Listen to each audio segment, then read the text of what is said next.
Okay, let's recap what we just covered. In this section, we looked at how using AI in your current role isn't about replacing you, it's about reclaiming your time and redefining your value.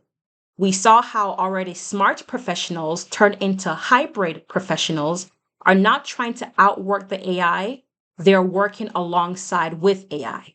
So whether you're in HR, you're marketing, healthcare, or even a project manager, AI is the intern that works for you, not against you.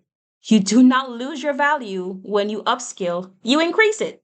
And if you wait too long to adapt, you're not just falling behind, you are handing over your opportunity to someone else. So don't do that, okay? Huh. Okay. Now that we've seen how AI can elevate your current role, let's talk about what it looks like. And this is when you're ready to pivot entirely and step into a whole new industry.